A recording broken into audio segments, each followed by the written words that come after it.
So at this point you would see what still the European Union and the Western society can do. And do you think, at this we see the sanctions, but do you think at this point they can be effective in a short term? Well, sanctions policy in general is a diplomatic political tool that has a mixed record. What effect do sanctions have with Cuba, Iran? You can pick different places. I think the importance of the sanctions is that politically they're showing, one, that the European Union is united. You cannot have a sanction in Europe without unanimity. They're showing that politically there is a rejection of what Russia is doing. It's important to do something. They are showing that each time that there has been an escalation by Mr. Putin, that there have been more sanctions. So they're sending a signal that you escalate, there is an associated, through sanctions, an associated cost each time. And sanctions being on the table give you something, if there's proper negotiations in the end, that you can take off the table. What do you have on the table if you've no sanctions and if you're not a direct participant in an actual war? So I think for these reasons they're important to have. But I would not exaggerate their effect. Have they contained Mr. Putin?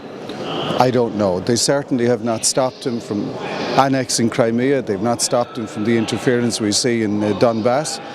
And at that level, sanctions, of course, have very limited effect. But I do think there are other good reasons of the sort I've described to have sanctions. What do I think? I think it's good to see through the Minsk protocol an attempt to stop the fighting.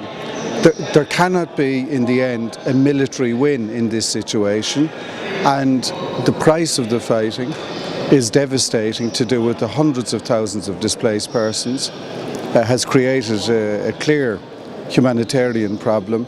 And as long as people are shooting at each other, even opening up the corridors to supply the necessary humanitarian aid becomes difficult. But what to say that, especially now this Minsk negotiation, that those people, representing all these so-called DNR, LNR, are not really representing the Donbas people, and how to deal, because there are the others, and there is sometimes, enforced negotiations are more or less enforced. What to do if the people don't trust to this partner? There is no real trust.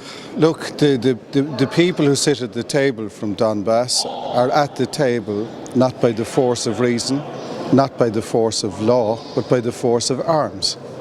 And nobody ever made a democratic society from the barrel of a gun.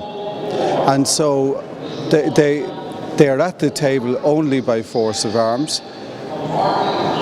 But the worst thing now, just now, has been the fighting and its displacement effect. So I think as a first step, not because they are democratically legitimate, they have no legitimacy, but they are there by force of arms. They are there clearly as proxies of Russia. Where did they get the arms? Where did they get the capacity to do what they've done?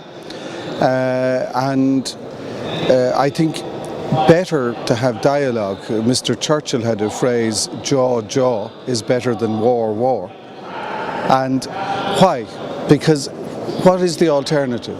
To go to an all-out conventional military conflict, what would be the effect in terms of devastation, loss of life, and ultimately, what is the end of it? How do you settle that conflict? You still need some table to negotiate at between enemies. But how is it possible to negotiate with the proxies? It's very difficult because Mr. Putin, with increasingly implausible deniability, I've used a phrase in something I've written, he is hiding in full public view.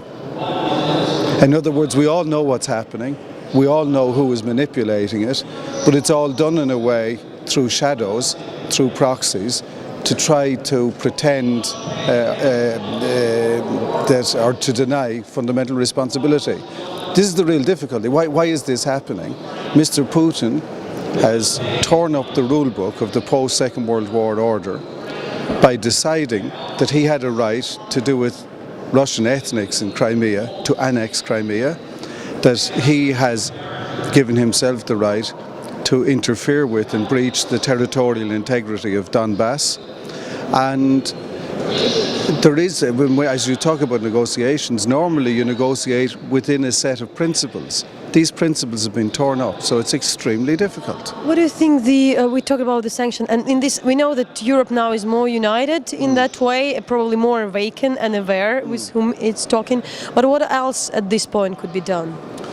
I mean, if not, we understand there won't be like lethal weapon, boots on the ground, and this military option is out of question. There won't be that, I think, for a whole variety of reasons. One of them, I think, is a fundamental belief. And I mean, if you're going to start a war and get involved in it, you always have to think, what is your exit strategy? What is the end of it? And this was, for example, not very well thought by the Americans when they went into Iraq, and we see the consequences. There is no appetite to engage Russia right beside its own territory in a conventional military engagement. And so I think that option, you may find lots of words about solidarity and talk at NATO summits. I frankly don't see, coming from all those words, any specific or concrete military action at all. So the issue, I think, that Europe and the United States and others need to focus on is to encourage this very fragile peace process and to mobilize a level of resources for the rebuilding of Ukraine, and I don't just mean the infrastructure but economy and so on, that Ukraine so badly needs and that is being postponed because of the war. And in general, like being Irish, you know, like not Northern Irish but Irish still, what are the main challenges and the lessons for the societies which went to the conflict, a long conflict, and trying to get out of this? What are the main concern at this point? Well, if you can establish the peace process in a sustainable way, the good thing in that is that the killing stops. And in this sense, peace as not being at war is a good thing. But the much more difficult thing to do with a peace process is to have peace with reconciliation. All of the people who feel hurt, who've been physically or psychologically injured, who have been displaced, who've lost trust in Russia or Ukraine or wherever their trust may have been. You cannot assume this. This is another exercise that if you stop the hot war, the shooting war, your next big duty is to engage in the process of reconciliation. And I would certainly hope that after the elections, when there's a new parliament, a new government with a new legitimacy, that one of the very high priorities is this understanding that peace also requires a process of reconciliation. And this is not done overnight. I'd say in Northern Ireland, 20 years after the first peace agreement was agreed, and then 16 years after it was finalised, that the reconciliation agenda is one that we still struggle with. And what are the main issues still to cope? Why it takes so long?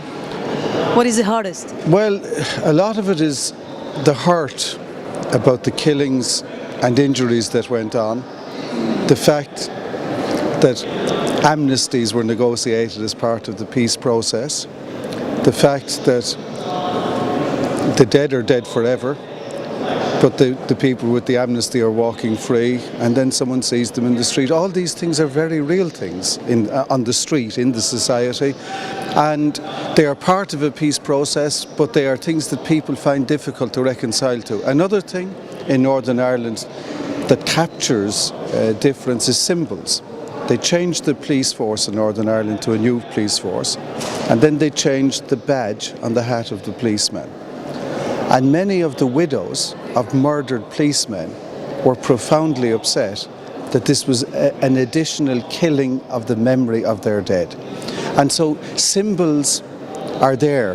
They have a symbolic reason, a symbolic purpose, but they represent much more than a badge. In Northern Ireland there are still big divisions about flags. Which flag can fly how often on the City Hall of Belfast has caused riots in Belfast. But with the amnesty, there are two issues we're curious about what are the principles for the amnesty? Who are the people who would be excused? Well, in the case of Northern Ireland, one of the issues about the amnesty was that there was an agreement which was made on the side of the peace deal and approved at prime ministerial level by the state, at the time I think by Prime Minister Blair. This became publicly known only many years later, and so there was a big argument why it wasn't publicly known before, and there was a big argument what it meant, about killers being free and so on, and whether people would ever be charged with murder if new evidence came forward.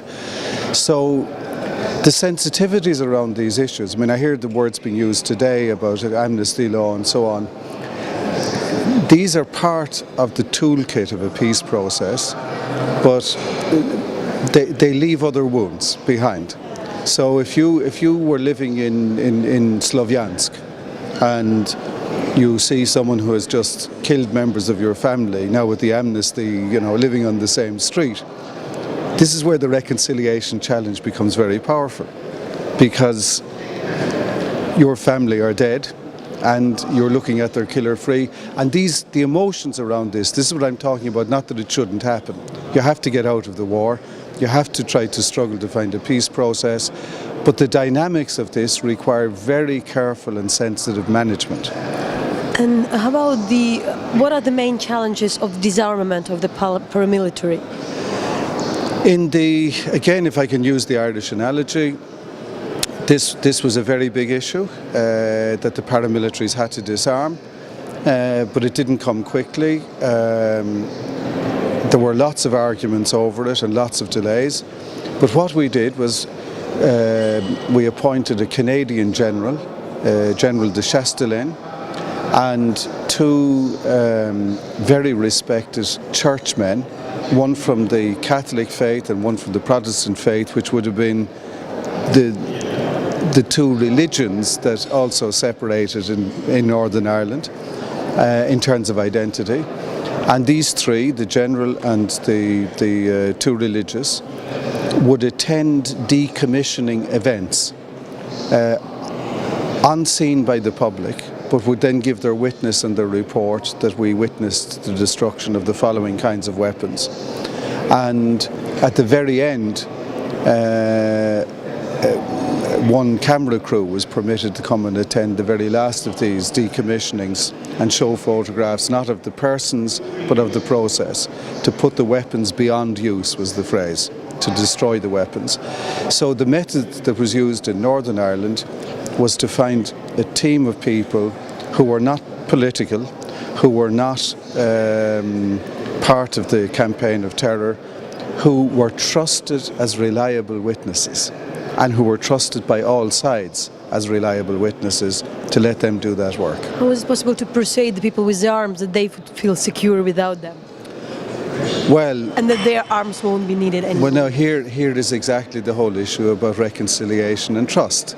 And it's why I started with the observation, peace is much more complicated than just not fighting. The not fighting is the first part of peace. And I'm not saying it's easy, it's very fragile, but it is the easiest part compared to the rebuilding of trust, mutual respect, and the willingness to accept that the rule of law is your only guarantee. And that is a journey that you can't take for granted. Thank you so much. You're welcome.